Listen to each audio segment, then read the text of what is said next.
1.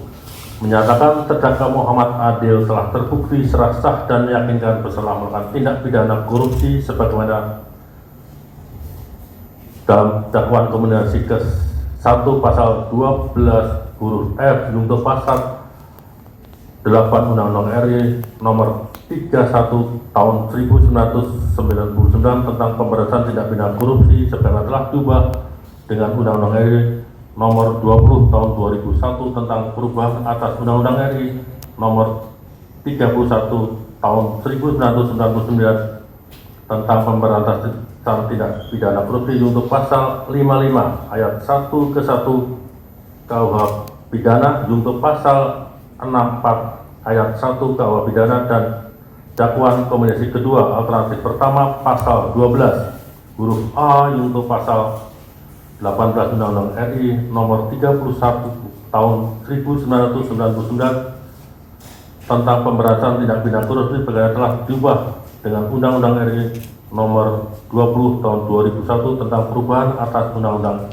nomor 31 tahun 1999 tentang pemberantasan tindak pidana korupsi dan dakwaan kombinasi ketiga alternatif pertama pasal 5 ayat 1 huruf A Undang-Undang RI nomor 31 tahun 1999 tentang pemberantasan tindak pidana korupsi sebagaimana telah diubah dengan Undang-Undang RI nomor 20 tahun 2001 tentang perubahan atas Undang-Undang nomor 31 tahun 1999 tentang pemberantasan tindak pidana korupsi untuk pasal 55 ayat 1 ke 1 Kitab Undang-Undang Hukum KUH pidana untuk pasal 64 ayat 1 KUH pidana.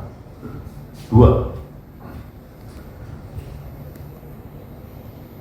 Menjatuhkan pidana kepada terdakwa oleh karena itu dengan pidana penjara selama 9 tahun dan denda 600 juta rupiah dengan ketentuan apabila denda tersebut tidak dibayar diganti dengan pidana kurungan selama 6 bulan.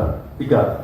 Menghukum terdakwa untuk membayar uang pengganti sejumlah 17.821.923.078 rupiah dengan ketentuan apabila terdakwa tidak membayar uang pengganti tersebut paling lama 1 bulan setelah putusan mempunyai kekuatan hukum tetap, maka harta bendanya disita oleh jaksa dan dilelang untuk menutupi uang pengganti tersebut. Dalam hal terpidana tidak mempunyai harta benda yang mencukupi untuk membayar uang pengganti tersebut, maka dipidana dengan pidana penjara selama 3 tahun. 4. Menetapkan masa penangkapan dan penahanan yang telah dijalani terdakwa dikurangkan seluruhnya dari pidana yang dijatuhkan.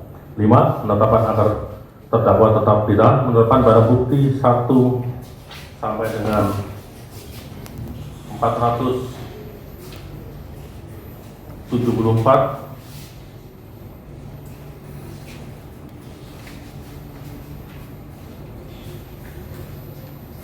dan seterusnya sebagai dalam saya bacakan ini, dan barang bukti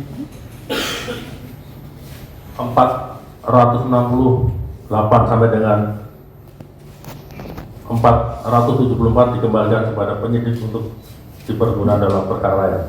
7. Membebankan kepada terdakwa untuk membayar biaya perkara sebesar Rp5.000.